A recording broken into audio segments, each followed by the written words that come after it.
guys, it's April from Willow Rose's Homestead, where today I want to talk to you about, again, the things that are happening in the media.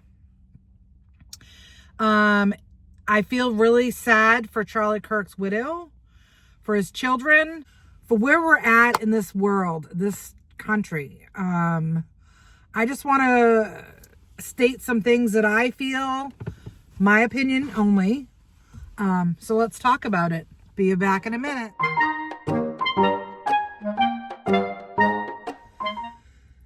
So have you guys watched Erica Kirk's video? Her expressing her feelings and what had entailed in her day. She told the world that she's not going anywhere, that Charlie Kirk's message is not going anywhere, that she's going to continue his legacy. In other words, she's going to continue doing his podcasts. Eventually, she'll probably wind up going back to campuses, just like Charlie did, to have the young people have a voice.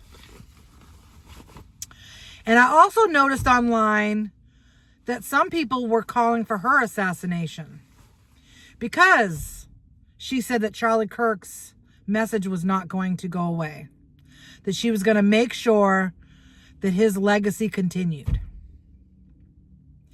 She said that day that this happened to her husband, she had a feeling that things were off. She said she couldn't put her finger on it, but she was hoping that Charlie would cancel the thing on the campus. But as we all know, it didn't happen. Charlie wanted to continue.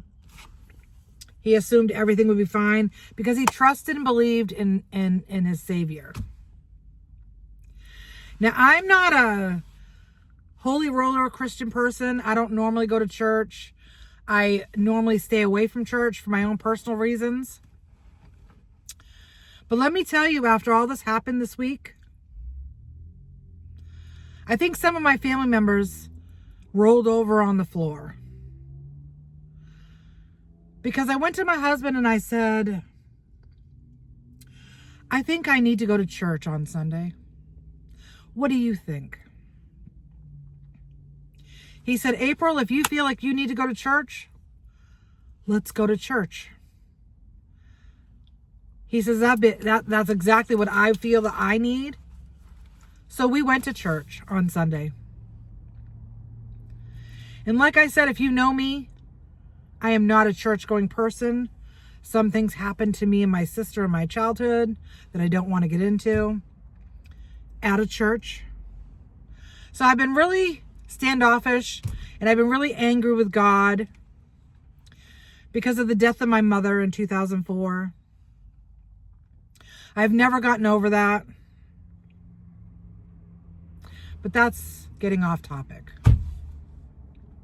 So going back to Erica Kirk's statements, you know, it was really heart-wrenching, some of the things she said. She said, this widow, you're going to hear this widow, and it's going to be like a battle cry. You will hear me from afar. You're going to hear me all over. And her precious daughter, Gigi, asked where her dad was. Mommy, where's Daddy at? And she said, oh, baby, he's on a work trip with Jesus, so we can afford you blueberries. You know, this child witnessed her father's assassination. Their son, who is barely a year old, was also present, along with his wife. And it was just a tragedy. This whole thing was a tragedy. And these kids, like, I lost my father when I was 5 months old. My sister lost her father when she was 2.5, almost 3 years old. Just about the same age as Gigi. And my sister and my dad, according to my mom, were very close. She was a daddy's girl. Everywhere my dad went, my sister was there. In fact, when my father passed away of a heart attack at the age of 31, same age as Charlie Kirk, my sister was laying in bed with him. And my sister is 54 years old today. And she can tell you a lot of things that you don't remember as a child, but that's one thing that's embedded in her mind. She can describe to you the details of how they came in and removed my dad's body. She can describe the shirts that the ambulance drivers had on. And she can describe the anguish that she has of the loss of her dad. Now, it is our father, but she knew him. I did not know him.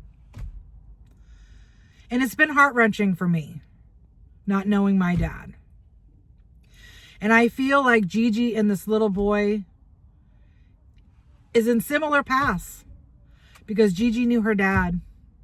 The boy didn't know him that well. He'll probably not remember. He'll only hear about his dad about stories. And I hope that the stories that he hears are amazing ones. I hope that nobody rains on their parade and tells them horrible things about their dad, because personally, the violence has to stop. There's no reason why you can't debate and talk to people without guns, knives, or any type of weapon that'll hurt somebody. It's like that girl from Ukraine, Irania, I think her name was. She got off work, was on a train to go home, sitting on her cell phone as we normally do to unravel. And this immigrant who'd been arrested so many times, but was let back out to do what he wanted, took it upon himself to stab her. And she sat there in disbelief, didn't share a peep or bother anybody else on the train. And she bled out and she died. And the worst part about it is people got off the train after they witnessed this. I don't think they realized that she'd been stabbed. Nobody did anything. Because a couple years ago, somebody tried to help somebody else on the train and they were arrested. The Good Samaritan Act didn't hold weight. This person was arrested. He lost his job. All to just try to be helpful to help other people. You're supposed to help your fellow man. You're supposed to help out when you can. The message I received in church yesterday was, if you see somebody struggling, help them if you can. Charlie Kirk would give his shirt off his shoulder if somebody needed it. Would you do that? Ask yourself. Everything is so busy in this world. Everybody's so like rush. But nobody takes the time to think about their day-to-days because everything is so chaotic. If you just step back and take a break and look at things instead of reacting, it's okay to have a difference of opinion. It's okay to not like somebody, but you don't have to hurt them and be violent. Because a life is a life. You know? Charlie Kirk did not hurt anybody, in my opinion. He just wanted to give you the voice to debate him. Prove him wrong. But he wanted to go home to his family every day. He wanted to put his daughter to bed, his son to bed. He wanted to hold his wife's hand again. Maybe have a family dinner or whatever they do. That is over for him.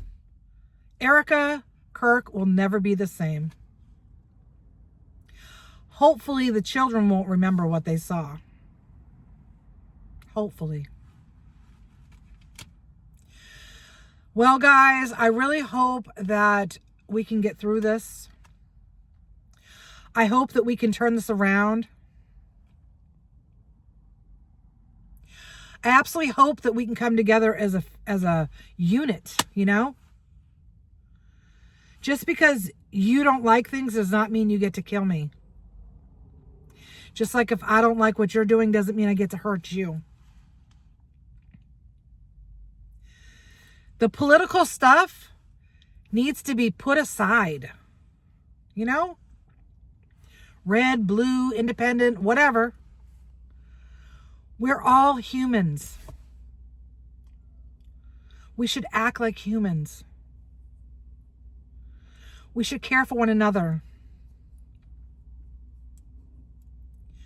We should treat everybody with respect, even if they don't deserve it.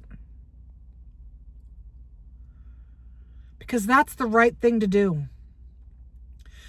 If somebody is screaming at you and being rude to you, show them kindness. That's what I challenge you to do. I challenge you to show kindness. I mean, I am very judgmental sometimes. And I realize I need to stop doing that. Sometimes I get angry at the homeless people on the side of the road with the signs saying they're hungry, they're this, they're that, and they're there every day. In fact, there's a woman that's on the El Cajon Boulevard overpass with her pit bull dog every day when I get off work, holding the same sign.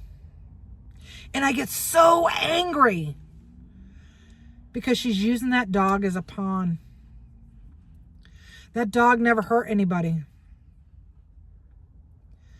And I'm very judgmental to her. And I shouldn't be. Because that's how she wants to live her life. That's how she can live her life. That's all that she knows, maybe, possibly. I don't know. Maybe that's how she gets her next meal. I need to stop being so judgmental. I need to do the right thing. Be a good citizen in society.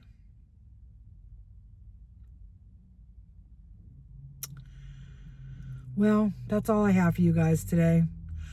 I hope this message finds you well.